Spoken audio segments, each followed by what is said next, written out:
camping. It's actually a very simpler way of experiencing the outdoors. Para sa outing ng pamilya na ligtas at abot kaya, bakit hindi niyo subukan ang camping? Huwag mag-alala kung first time niyo itong susubukan. Madali lang. Pwede natin gamitin kung anong meron na natin sa bahay. Ito na ginagamit pang, sabihin na natin, pang damit. Di ba? Ginamit na rin natin yan para panlagayan ng ating camping stuff. Mula sa basic hanggang sa iba't ibang klaseng outing, pwede niyong maranasan. We got like what? 2 king-size beds, electric fan, portable air condition. Wow, very comfy bed.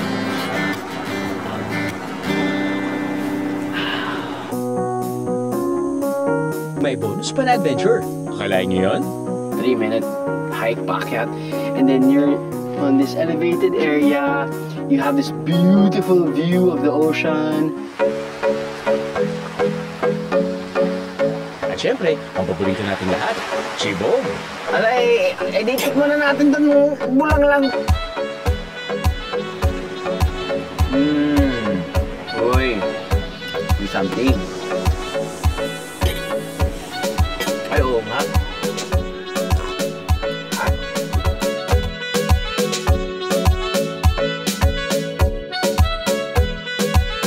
Itong adobo na niluto nila ay kakaiba. Dahil may patatas, may gulay din, oh. Of course, makakalimutan ko ba? Ang secret ingredient nila ay kapeng barako. Ang kulang na lang, saan nga ba pwedeng gawin ng isang sulit at siksik na outing? Ako na bahala yan. Let's go!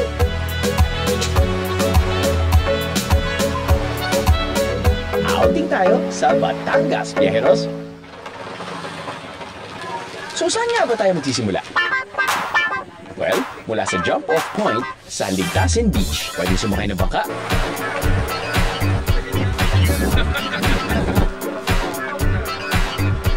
Kaya ay maglakad sa tabing dagat para marating ang campsite. I guess camping is now a thing. Of course, camping naman was always a thing before.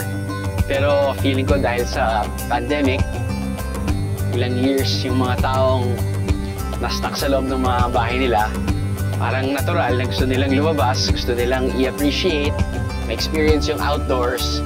Hence, ganun din nangyari sa aming pamilya. Biglang gusto namin bumili ng camping materials. I guess ganun din nangyari dito sa specific part ng Batangas, which is Lian. Camping by the beach ang pauso ng campsite na ito sa Lian, Batangas. Sa aba ng Talampasigan, pwede kayong pumili kung saan kayo magpapalipas ng buong araw, tulad na ginawa namin. Yung aming room is 6K, kasama yung table, free gasol, free dinner, hanggang 8 packs yun, and then free tent for 4 packs, kasama na rin yung water, hike, and fire activity namin. Sakto yan para sa mga first-time campers na hindi pa marunong magtayo ng tent. Pero ang B&D team, dapat expert na dyan. Sabi nga nila, hindi ka tunay na nag-camping kung hindi ka mismo ikaw mag-set up ng sarili mong tent. Kaya ngayon, kasama natin ang magiting, masipag assistant cameraman namin na hiniram lang namin talaga from Born to be Wild. So yung expectations niya, taas. Ramon. Yeah! Kita mo yan, kahit nakamaskara, kita-kita mo yung ngiti. Subscribe. Siyempre, hindi mo papatalo ang aking magiting, mabibong road manager na si Lance Sarmiento. Na sumasaya pag hindi ako. Yeah! The first time, second time, medyo alam nyo na talaga parang mag-setup ng set. Master! Master! Master! Palis yan. Sa totoo lang, napaka-basic din ng tent na binigay sa atin para i-set up nyo, no? So, sabihin na natin na dahil sa inyong kayabangan, maglagay na tayo ng... Yes! Sa tingin nyo, ilang seconds bago nyo matapos at ma-set up yung tent? Mga within this week, sir. Mabubuo ko to. Kaya ko to. Within this week. Within this week? Yes, yes. Man? Bago tayo lubugan ng araw. Bago tayo... Kaya buwis na. Okay? Edi simulan na natin. Yes, sir. In 3, 2, 1, go! Oh, ito. Dali dito.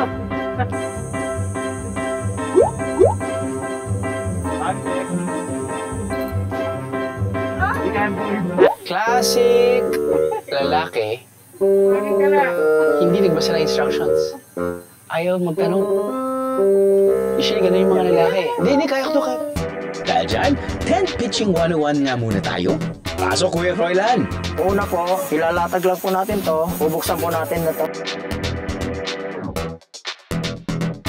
4 sides, lalagyan po ng ganyan.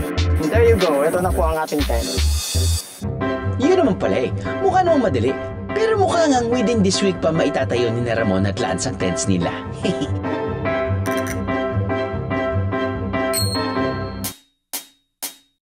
Aba, mukhang may nanalo na. Ramon, you are born to be wild. Congratulations. Lance, you are born yesterday and Hindi na buo. Diba sinabi ko naman sa'yo within this week, mabubuo ko to. Bigyan mo lang ako ng time. Kaya ko to. so tingin mo, ano yung maling ginawa mo? Hindi ko nga makita kahit yung mali eh. May nagsimula din ako ng camping. Parang hindi ko rin alam kung anong gagawin ko. Biglang, ang maganda niyan, kapag may kasama ka, yung hindi kayo mag-uunahan, magtutulungan kayo sa isang tent.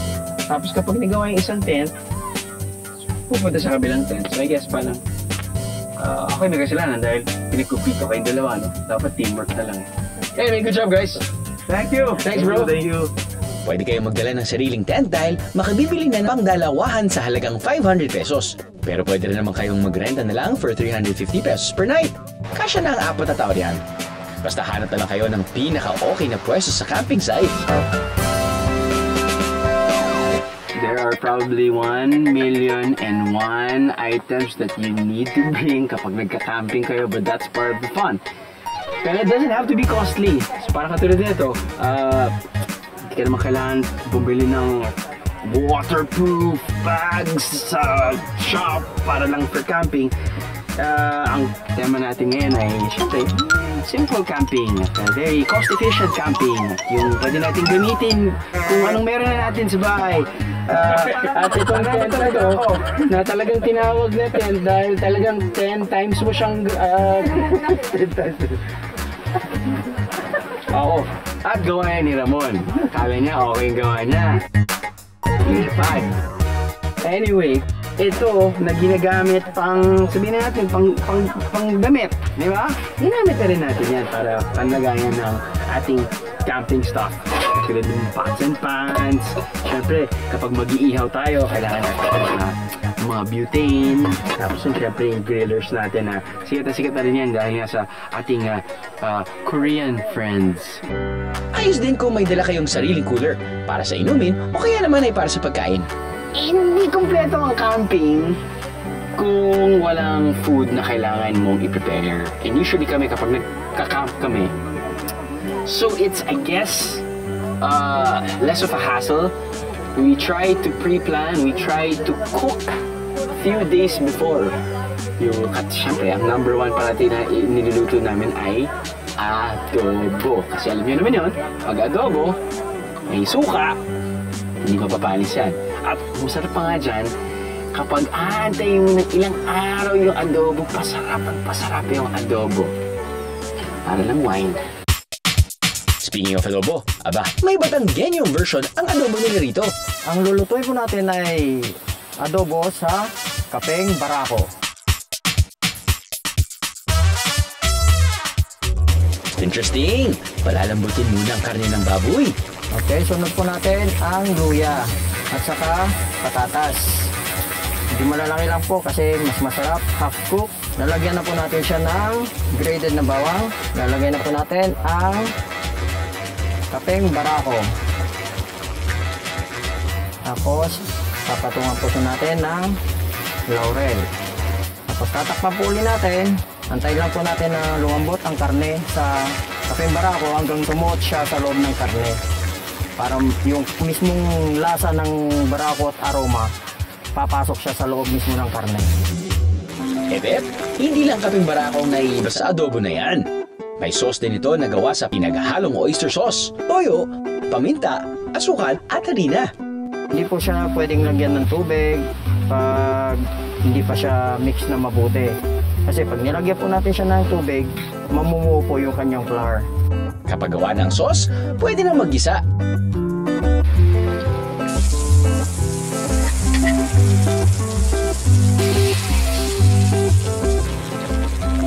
Luto pa tayo ng ibang ulam para mas happy ang tiyan.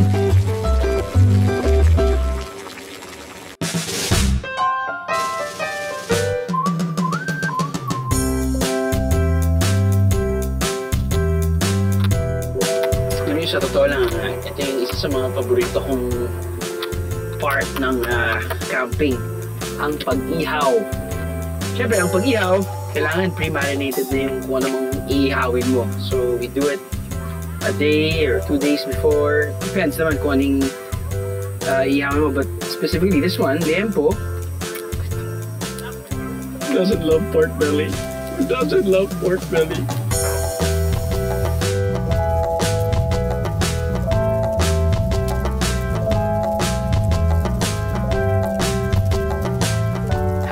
Ang mga pampabusog, pagutom muna tayo. Dito sa Balayan, mayroong nakaka-relax na lugar sa gitna ng kagubatan. Ang souk salamangka ay galing sa dalawang salita. Souk being an Arabic word for bazaar. Tapos salamangka, we always associate it with mysticism, sa mga magic. The two anti-witches of souk salamangka is actually former OFW of the Middle East. So from there we saw a lot of different cultures. Nagsimula sila sa mga gems at crystals na ginagawa nilang palamuti tulad ng kwintas at porselas o kaya naman house decor. Meron kayang charm para sa mga bihero? We have a particular charm for that and we call it the Evil Eye Protection Charm. Kasi ang totoong pangalan niya ay Nazarbon Kogu, which is derived from a Turkish word na yun nga, against all kinds of evil. Para maprotektahan sila sa kanilang pag-travel.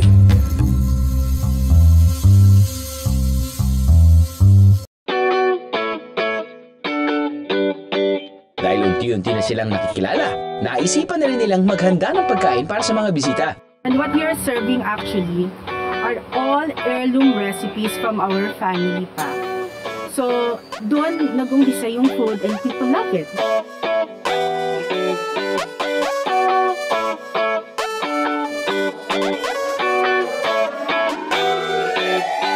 Ang talaga raw binabalikan ay ang kanilang engkanto na isang masabaw na beef dish. Para ka raw na-engkanto sa sarap. Ano nga bang laman yan? Itong engkanto, this is beef innards and we are in Batangas. Batangas is very much well known for beef dishes. So si engkanto, ito ay pamana ng aming mga lolo at lola. Iniluluto ito the traditional way. So hindi kami gumagamit ng pressure cooker para malumambot ang baka. Talagang ito'y the long period of cooking using wooden fire. Inayos na lang namin ito into engkanto, but originally, ang tawag lang dito ay champagne, patbaka.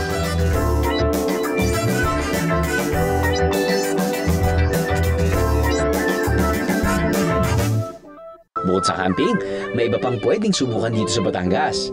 Sa resort hotel na ito, may swimming pool na may iba pang water activities. At dahil sa tingin ng producer ko ay I'm not living a life of adventure anymore dahil siguro kakaroon ako ng 4 na anak. Bakit talaga dito sa, I guess, one of the first to actually ever present a wakeboard facility dito near Metro Manila. At dapat talaga mag-wakeboard ka. Tanda na kasi ako, stand up na ako. Stand up.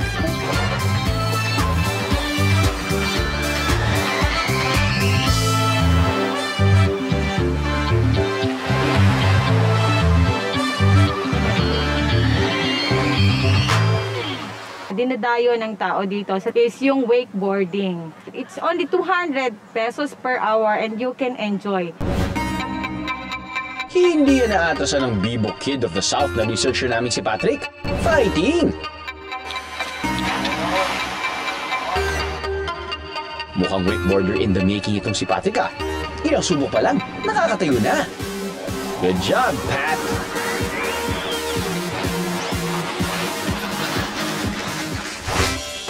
Para sa mga pamilya na may sariling sasakyan, maniniwala ba kayo na pwede nyo itong gamitin para sa camping? Introducing Car Camping! For car camping, it starts 500 per head. You could set up your tent beside the car. Kapag sinabing car camping, pwedeng makapag-set up ng tent sa ibabaw ng mismong sasakyan. Yun nga lang, medyo investment ito, biyeros. Kaya kung hindi nyo balak na madalas mag-car camping, masaya na rin yung nakatabi ang tent sa sasakyan nyo. Para sa mga gustong subukan ng camping, may mga payo ang experienced camper na si Ruth Hernandez. I've been camping for roughly 6 years. I started in 2017 and unti-unti po nakapagpundar ng gamit kasi nung nag-start din ako, hindi kompleto ang gamit ko.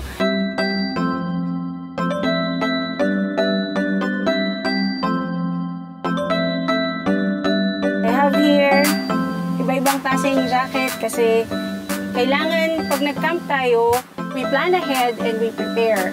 Windbreaker po, kailangan natin siya para kung sobrang lamig, sobrang lakas ng hangin, or maulan. And also, syempre, yung jacket na can give us warmth. A very important thing that I always bring is yung first aid kit. You have to make sure na meron tayong meds, meron tayong kailangan natin to, paracord. Kasi hindi natin alam, baka sumakit yung tiyan natin, sumama yung pakiramdam natin. Hindi man tayo, pero yung posible yung kasama natin. And more importantly, emergency blanket. Importante yung emergency blanket because kung sobrang lamig ng ilalim ng lupa, or pag sa tent, pwede mo rin siyang ilagay. Kasi in the past, I have the tendency na ilagay lahat. Ulti damit, syempre OOTD, kasama siya. So, without taking into consideration na mahihirapan akong magbitbit. Pero biyeros, kahit gaano karami ang bitbit niyong gamit pang camping, isa lang ang dapat niyong tandaan para maging happy biyero ang lahat. But number one is to respect nature. Respect kung ano yung nadatan natin na place, iiwanan din natin siya as is. Have to respect our co-campers kasi like us, kung napunta tayo doon para mag-unwind, to have that kind of peace of mind. So, ganun din sila. So, less noise dapat as much as possible. Uy, pasok sa pagiging isang responsible biyero.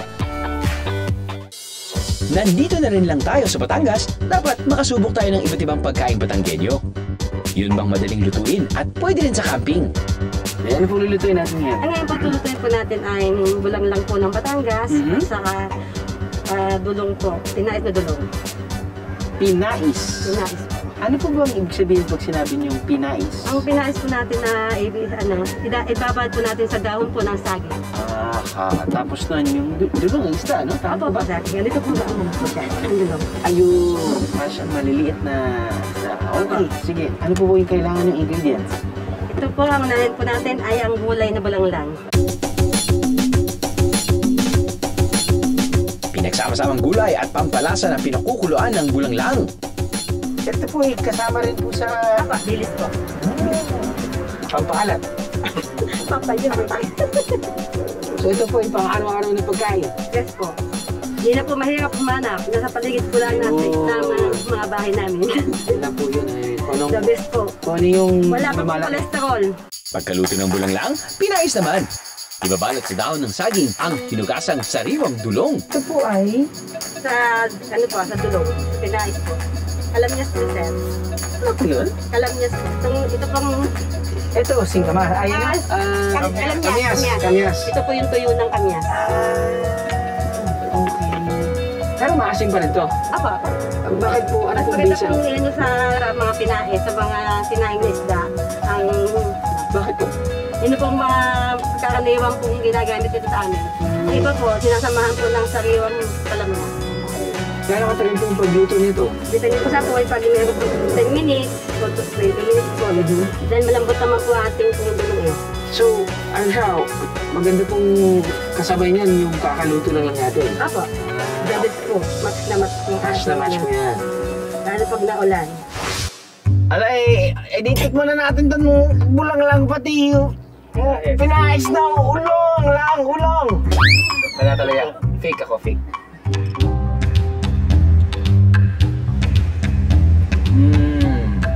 Uy, may something. Ay, oo nga. Tama si ate na kailangan medyo umuulan, malamig. Tapos hanapin mo yung medyo mainit, masabaw, at may alat.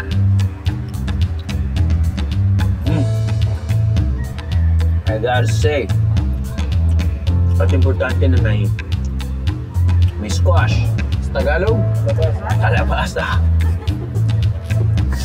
Tagalog na nga lang, di pa man kalabasa po doon. Sa akin, importante yung kalabasa. Hindi na sa kulay, bigay ng kulay, siya nabibigay ng tamis. So yeah. I gotta say, it's pretty good and very hearty and very healthy too. Pinawisan na uling. Pinais. Na gulong. Dulong! Pinais na dulong. Okay. So, kinakain din po ito. Ay, hindi kinakabuti sinabi niya. Butan lang.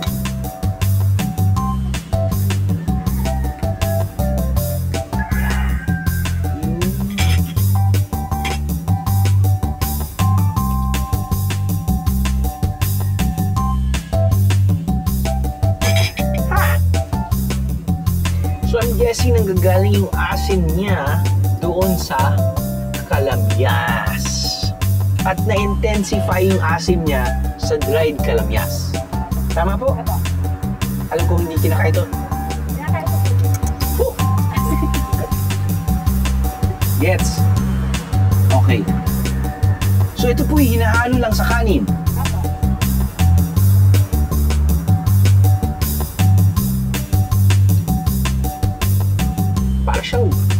Parang siyang ground fish.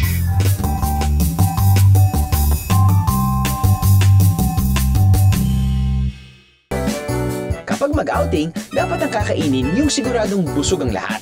Yung sandamakmak na toppings. Pero mamaya ako nasasabihin sa inyo kung saan yan ha. Taka-much? Kanina, pinagluto tayo ni Kuya Froilan ng specialty nilang adobo sa kaping barako. Itong adobo na niluto nila ay kakaiba dahil may patatas, may gulay din, oh. Of course, makakalimutan ko ba? Ang secret ingredient nila ay kaping barako. Hindi ko alam kung classified siya as adobo kasi usually adobo, di ba? Suka, toyo, manok, baboy, tapos of course you have your peppercorn, whatever. Ito, meron kang pork, check. So meron kang soy sauce, check. Pero meron kang gulay, meron kang patatas, meron kang onions, at meron kang kapeng barako. And I am not complaining. It's pretty good. Alam mo, hindi naman ako sa camping. Kahit anong lutuin nyo, you will just really appreciate that there's actually food on the table.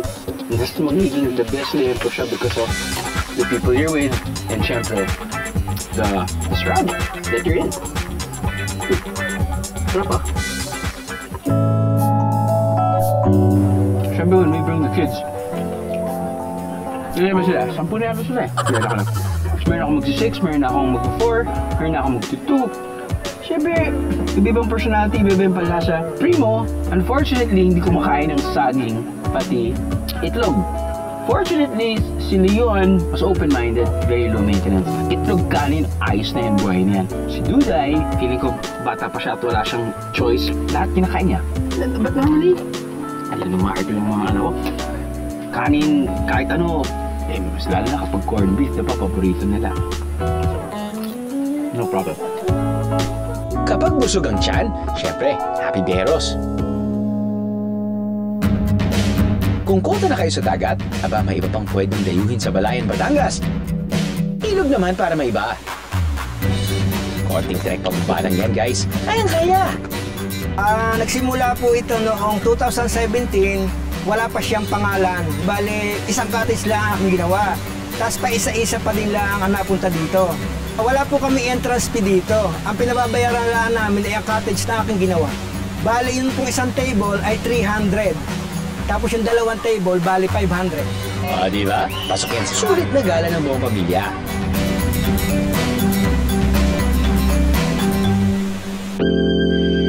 Hindi ba kayo sigurado kung kaya niyo ang basic camping? Don't worry, may glamping na rin sa Barangay Tanggoy.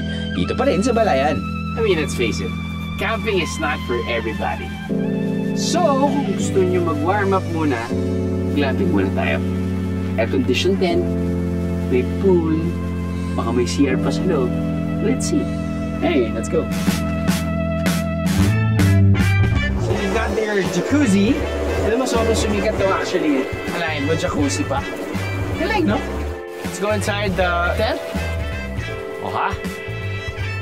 So, 9,800 bucks per night. You got like what, 2 king-size beds, electric fan, meron kang portable air condition. Wow, very comfy bed.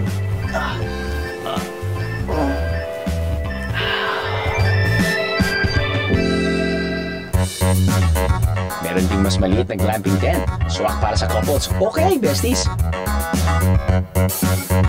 May swimming pool na. May bonus pang magandang view.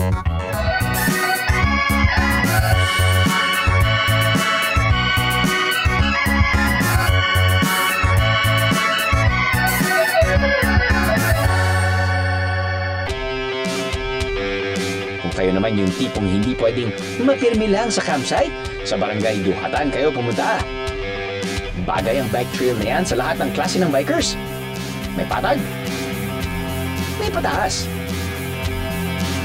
Walang bike? Pwede rin ang trekking. Tayo po ngayon ay nasa Playground Duhatan. Ang nagpangalan po dito ay mismong mga bikers din. Ito ay nabuo din at sumikat din nung panahon din ng pandemic. Para makarating dito, pupunta lang po ang pinaka-landmark po ay ang ating Barangay Duhatan Court. Every tourist attraction naman may kaakibat yan na race. So, unahan ko na po na lahat po ng pupunta dito, since it is a public area, maging responsible tourist na lang po tayo, mag-live lang po tayo ng memories dito, footprints, pero syempre dalhin po natin ang ating mga waste pa uwi. Tandaan lagi natin yan. Hindi lang sa pagbisita sa Balayan, kundi pati na sa lahat ng dadayuin natin meros.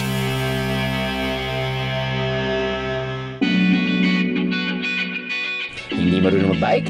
Eh di mag-hike na lang sa campsite natin sa Lian. Akalain nyo may pwede pang akyatin doon?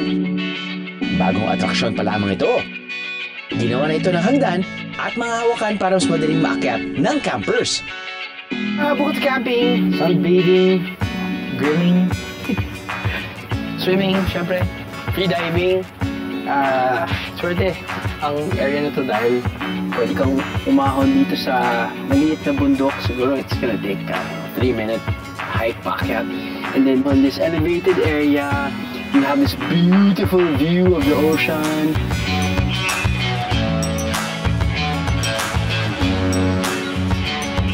And as you can see, slowly but surely, dinidevelop na nila ito. You've got benches right here, but I think gagawin na nilang itong camping site.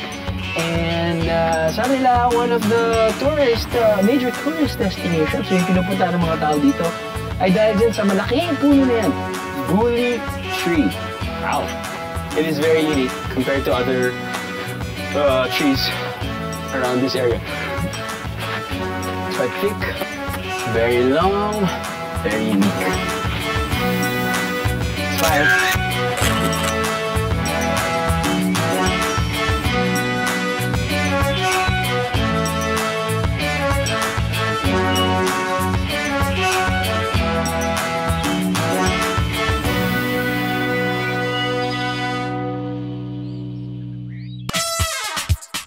When in Batangas, dapat makakain kayo ng mainit na lomi.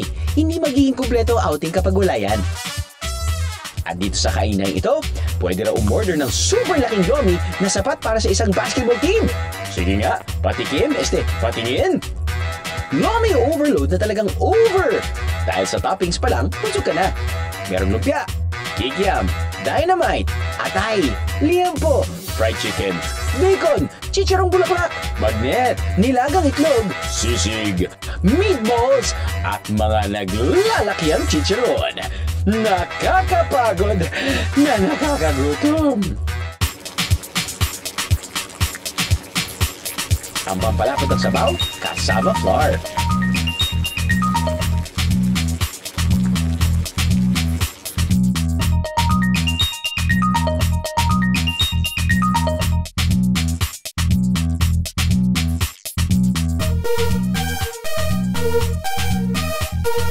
Kita nyo naman ang kaibahan ng regular sa overload na order. For 1,299 pesos, mapagsasaluhan na yan ng 15 hanggang 18 tao. Para sulit, dapat hati-hati sa serving. Hati na rin sa bayad. Afford na afford dahil 72 pesos lang bawat isa kung 18 kayo. Pero kung ang kakain ay mga parako tulad nila, baka hanggang 6 na hatian lang yan. Halos 200 pesos per person. Pwede na rin.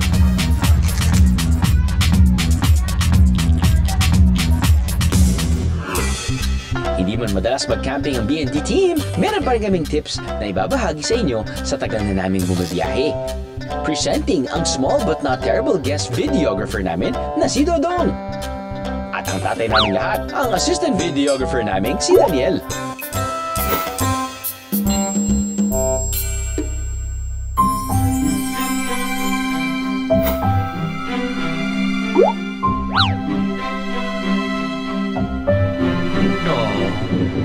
Kaya ka nga nag-camping para mag-relax, di ba? Kaya mas maganda, wala yung mga sila. Para na-enjoy mo yung nature. Eh, paano kung ipakita yung nangyari sa paligid ko? Pwede naman gawin yun. After na, kuha ka lang ng kuha. Tapos yung pag-uwi na. Tara, picture na lang tayo.